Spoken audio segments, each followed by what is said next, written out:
I suppose this is as good of time as any to show you how we do coffee on the trip.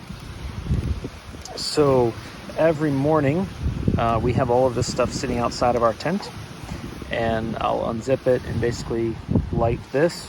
So this is a pot, a 0.9 liter pot by Evernew, and it is sitting in what's called a tie-try cone, which is made by a company called traildesigns.com.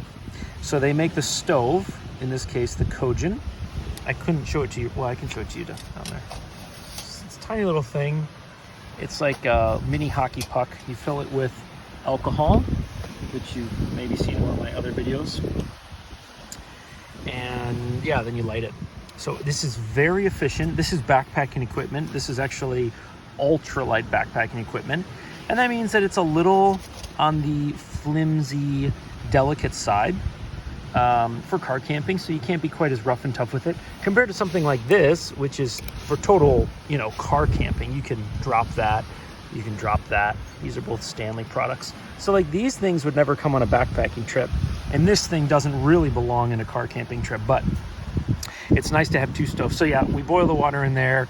We pop it in here. This is a French press. What I like about this is that the actual French press mesh is very robust. A lot of them are, like a little rod and a filter, and it's kind of flimsy and cheesy. This is very robust. It's very tough. And the screen doesn't disassemble, but the seal does, so it's always easy to clean it. The handles work pretty well. There are a couple little hacks you gotta learn. Like if you don't unfold the handles and you leave them against here, they get scalding hot and they take forever to cool down, so you gotta unfold them before you start. The lid is not that helpful when pouring. I normally pour without the lid, but I do keep the lid on to keep it warm. Another little hack is buy yourself some small bags, figure out exactly how much coffee you want, and make yourself up some bags. It'll save you the hassle of carrying a spoon and carrying a big bag of coffee around and trying to get the right amount out every morning. You just grab one of these, you throw it in there, it's always in there, and you're ready to go. So then what I don't have to show you is two little plastic IKEA cups, kids cups. They're not thick wall, they're not insulated or anything like that, but we drink our coffee strong and fast and it warms our hands. So we use those, and then we throw the remainder of this into this thermos, also by Stanley. I don't know the exact amount that's in here. I think it's close to a liter. And then we just use the cup throughout the rest of the day. We do use cream, so we keep 4 of these outside the tent for the morning coffee, and then we leave a little bit in there and dump from a larger portion of half and half. It saves you from getting out of the tent, going to the cooler, grabbing the half and half first thing when you wake up. So that's how we do coffee. Occasionally we do it twice, but most of the time just once throughout the day is enough.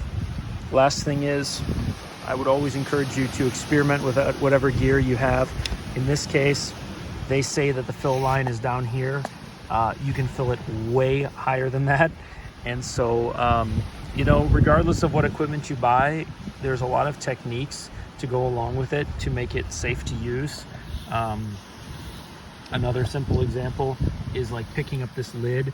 If I actually crimped this little holder down here to make this little handle stiff before it was really floppy, so you'd lift it and the lid would tilt and burn you. But little things like this, techniques on how to lift things without getting burned. Once you pull the pot out, if it's still burning, which mine has gone out, you got to blow it out. But what I like to do is pour my water out so that the pot is empty. Then you can actually tilt this whole thing and pick it up on an angle, and then you can snuff the stove with the lid. So there's different techniques you'll learn to make things safer and more efficient. And so whatever equipment you buy, use it a couple times before you get out in the backcountry, because there's lots of little lessons to learn, and you don't really want to learn them all on your first couple days of a big trip. It can be pretty frustrating. Oh, in the meantime, Ducker's here. And why shouldn't he be? Lake Crescent and Olympic National Park. Thanks for listening.